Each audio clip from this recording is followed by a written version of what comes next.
Hello, welcome back to my channel. Today I'm going to be doing a vlog form of a blog post which I wrote in June of 2021 called Religious Minorities in the Divine Comedy. But first I'd like to announce a poetry contest which on the 100 Days of Dante is like spreading the word about. They're not the ones sponsoring it, but they found out about it. The Calvin Center for Faith and the Society of Classical Poets are sponsoring this contest. You have to write no more than 30 lines inspired by the Divine Comedy and submit through the Calvin Center for Faith and Writings submittable form. It's free, due by the 31st of January 2022, and the winners will be announced at the close of the 100 Days of Dante. We're going to be finishing on the Western Easter, which I believe is the 17th of April in the coming year, and I will leave a link to that below in case you guys are interested in that. So let's just pull up the post and mentions a lot of like different things I realized when I was rereading it myself last year for the first time in a very long time, because I was not super young, but like still relatively young when I first read it, and a lot of things I just didn't realize. They kind of passed over my head and I wasn't doing a lot of outside study. So here it is. Despite my love of the Divine Comedy, after reading it for the first time at age 24, I nevertheless managed to come away with a rather shallow, surface reading of many things. I blame my translation, the speed at which I read, and my lack of supplementary study materials.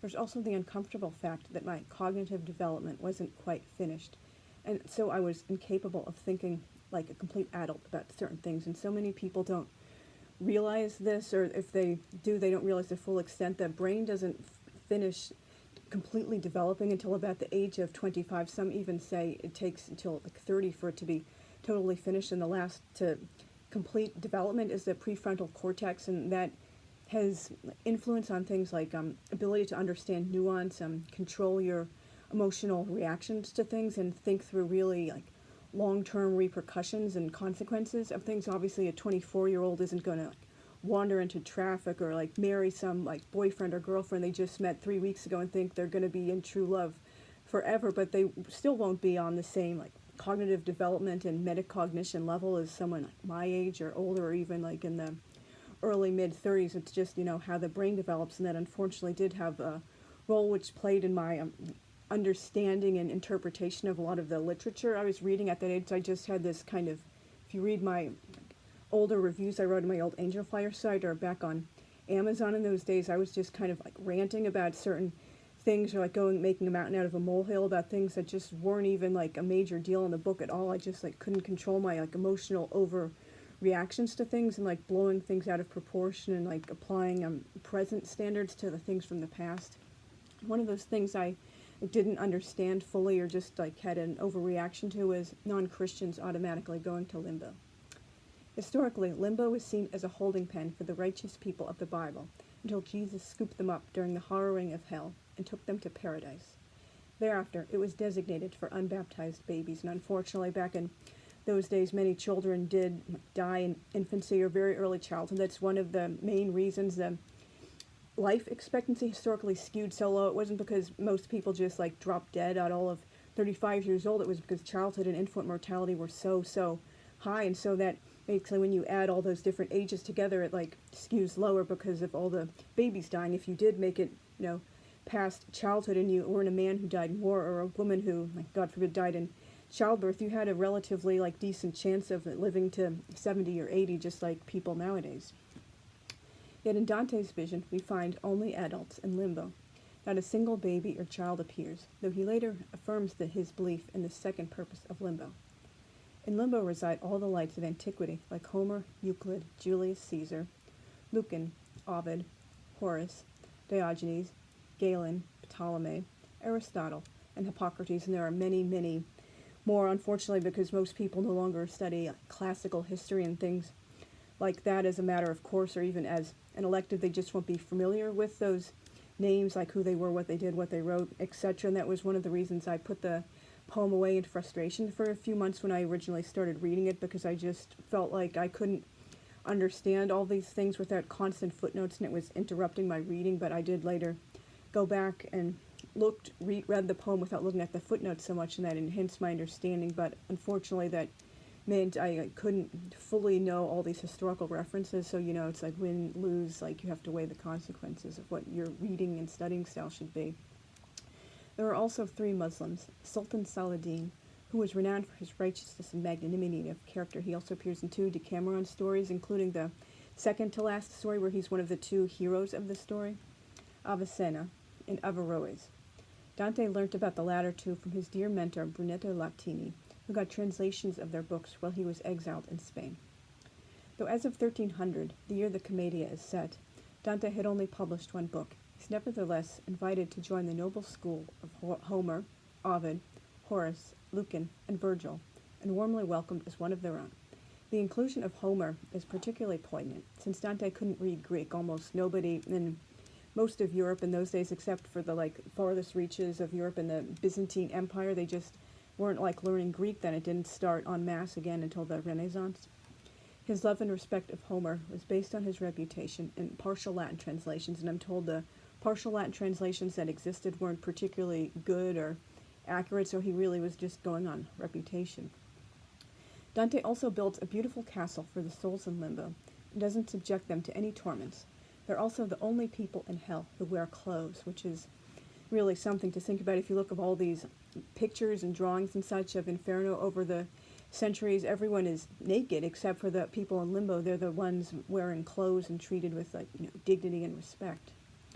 Through the entire poem, Dante struggles with the then mainstream teaching that only baptized Christians can attain paradise, no matter how righteous they were, even if they lived in a place where no one has ever heard of that religion, or if they lived before Jesus. He's particularly upset about this because that means his beloved Virgil will never leave limbo. He also says, in Paradise, that it's better to be an observant, committed Jew than an insincere, unrighteous Christian, and asks why Jesus' death needed to be avenged in the form of church-sponsored anti-Semitism, the destruction of the Second Temple in diaspora, when Christian doctrine teaches the crucifixion was necessary. And also, one of the only time that the translation, the rhyme scheme in Terza Rima translates into English the same as in Italian is when he rhymes Christ with itself, and one of these things he's talking about, he felt it would be unholy and blasphemous to associate any other words with that name, and that was also one of the lines, not really necessarily verbatim, but very close to it, I put into my own alternative history, where he's talking about how these people might be closer to God on the judgment day despite never being Christians, while many who shout out in desperation and pretended piety, Christ, oh Christ, will be farther for him than that who knew not Christ. And because these people lived without fault or sin despite not belonging to his same religion, and he just really struggles with the church teaching of that era that said otherwise. This is one of those places where having supplementary study material is so important, since I didn't interpret those passages that way at all in 2004. All I saw were a few comments that seemed like anti-Semitic jibes, and the deicide accusation really made me angry, since that's the core of 2,000 years of anti-Semitism and ultimately culminated in the Shoah. But Dante also believed other things we now know to be completely false, like the donation of Constantine, that Cleopatra was a promiscuous harlot and not a serious ruler, that Pope Anastasius II was a heretic, and that Prophet Muhammad was originally a Christian and therefore a schismatic. That didn't make him ignorant or bigoted, just the product of the Middle Ages. He had no reason to doubt the inaccurate history he was taught, since there were no counter-examples, and that's something many people just don't really understand. They're engaging in presentism, judging our ancestors and people from the past by the standards of the present, and how could they not have thought the way we did, because, we have all this wonderful, better knowledge today, and these people are just thinking how dare they be born in an era when they don't understand what we do. But why would they have had any reason to doubt what they were taught and what everyone believed? And there was no example showing them there might be a different way. Change and different beliefs always have to happen gradually, slowly, over time. It just doesn't happen bam overnight. Dante diverges from popular anti-Semitic tropes and propaganda of his era by making all his usurers Christians. His own father was a moneylender, and so were many of his friends and acquaintances. In fact, there are no Jews in hell at all except Judas and Caiaphas.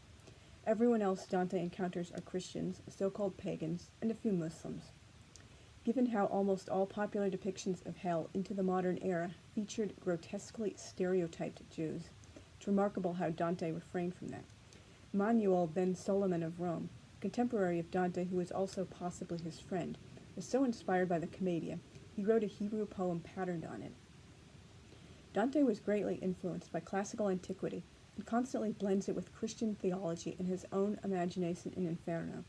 There are many pagans who show up outside of limbo, and they're all punished for their respective sins, instead of condemned merely for not being Christians. For example, Tiresias is with the soothsayers, Achilles is with the lustful, Ulysses Odysseus, I'm going to be inserting a William Blake painting showing him here, is punished for leading his men on an impossible voyage, and Capaneus, whom I will also insert a William Blake, a watercolor of, is punished with the blasphemers because he said Zeus couldn't stop him from invading Thebes.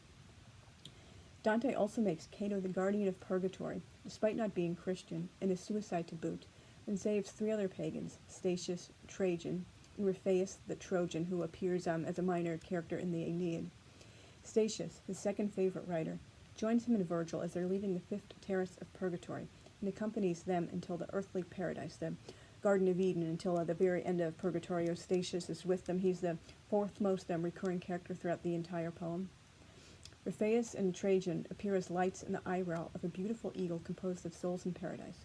They were made Christians through God's divine grace. Given the prevailing attitudes in medieval Europe, Dante could have done a lot worse than making a beautiful castle for righteous non-Christians, saving a few of his favorites, and protesting the teaching that only Christians can attain paradise.